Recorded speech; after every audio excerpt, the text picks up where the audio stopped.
The Disappearance of the Sodder Children, 1945, West Virginia. Status: unsolved.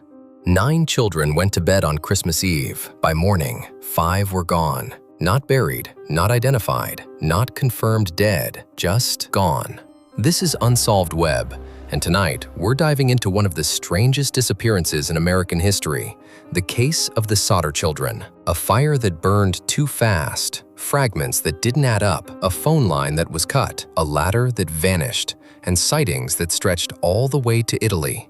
What really happened in the early hours of December 25th, 1945? Let's step into the flames. Chapter 1. Christmas Eve, the night everything changed. It was Christmas Eve in Fayetteville, West Virginia. George and Jenny Sodder lived in a 2-story wood-framed home with their 9 children. Their 10th child, or the oldest son, Joe, was an enlisted 20-something-year-old who was away serving his country. The bedrooms were upstairs, George's office and the main living areas were downstairs. Only one staircase connected the central hallway to the 2nd floor. That night, gifts were opened. Maurice, Martha, Louis, Jenny Jr., and Betty asked to stay up a little longer with their new toys. The toddler, Sylvia, was already in bed. Jenny, the mother, went upstairs to bed around 10:30 p.m. George followed later. Around 12:30 a.m., the phone rang downstairs. Jenny Sr. got up, walked down the stairs, and answered it. A woman asked for a name she didn't recognize. There were strange laughter and clinking glasses in the background. Wrong number. Jenny hung up. Before heading back upstairs, she noticed several lights still on in the house, unusual for that hour. The front door was unlocked. The curtains hadn't been drawn. She turned off the lights, locked the doors, and drew the curtains. Then she went back upstairs to bed. About 30 to 40 minutes later, she woke again, this time to the smell of smoke. Alarmed, she walked toward the stairwell to see flames coming from the downstairs office area. The house was on fire. Chapter 2. The moment everything changed. Escaping. A fire that shouldn't have happened. Again, after going back to bed, Jenny woke up in the early morning hours to the smell of smoke. From the upstairs landing, she could see flames coming from the downstairs office. The fire was already spreading. She alerted George. They moved quickly through the upstairs bedrooms, waking the children. Jenny then immediately went for the toddler. There was no time for anything but escape. The older children proceeded to follow them toward the staircase while it was still passable. 4 children made it down with their parents, Jenny carrying the youngest. They exited through the front door and reached the yard safely. Once outside and regrouped, it was immediately clear 5 children were still upstairs. George tried to go back in, but by then the staircase was engulfed in flames, blocking any interior access to the 2nd floor. So he ran to the side of the house to get the ladder that was normally kept there so he could reach the upstairs windows. It was gone. He then tried to move one of his coal trucks beneath the upstairs windows so he could climb up from the hood. Both trucks, which had been functioning the day before, refused to start. With no ladder and no working vehicle, and the staircase consumed by fire, the family could not reach the upstairs rooms. The house collapsed within approximately 45 minutes. The fire department did not arrive until morning. The town's phone operator later discovered the Sodders' phone line had been cut, not burned. Officials ruled it an accidental electrical fire. Case closed. 5 children presumed dead, except there was one massive problem.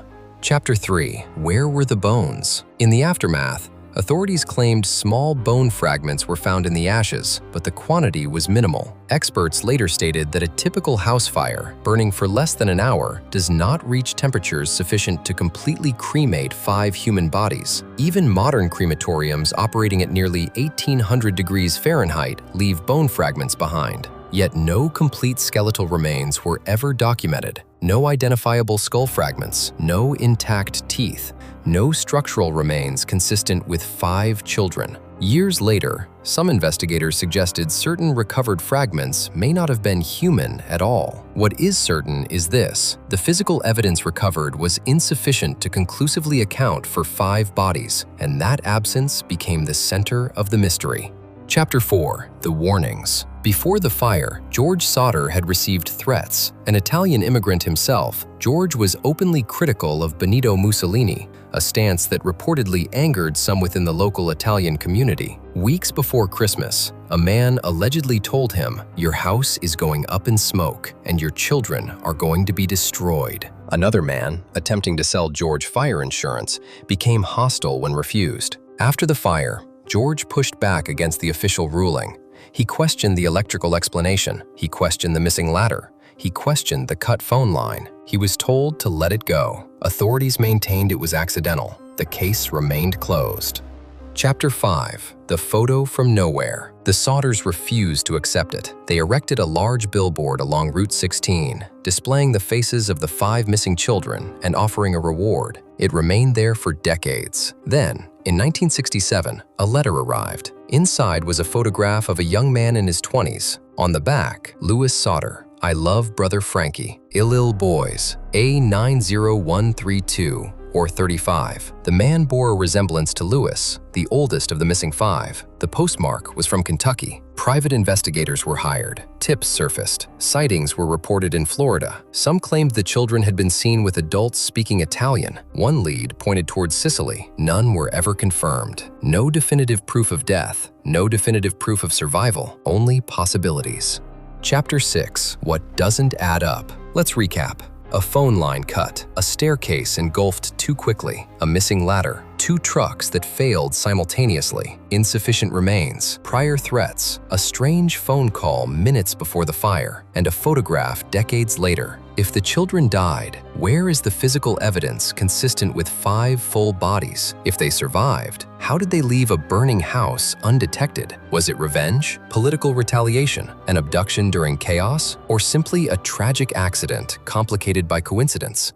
Chapter 7. A family that never stopped searching. Jenny Sodder wore black for the rest of her life. George investigated until his health declined. They followed leads across state lines. They increased the reward. They kept the billboard standing for over 40 years. The case remains officially unsolved. No confirmed remains, no verified survival, no confession, no closure. Just 5 children who vanished in the early hours of Christmas morning, and a fire that answered nothing. Final question. What's more terrifying, that 5 children perished in a tragic accident, or that they escaped that fire and disappeared into something far more deliberate? Because sometimes the fire isn't the mystery, it's what survives it. If you found this case disturbing, fascinating, or just plain suspicious, you're not alone. Drop your theory in the comments. Do you believe the children died in the fire, or were they taken that night? Make sure to subscribe to Unsolved Web, hit the bell so you never miss an episode, and share this video with someone who loves real unsolved mysteries, because here we follow the threads others let burn. Until next time, stay curious.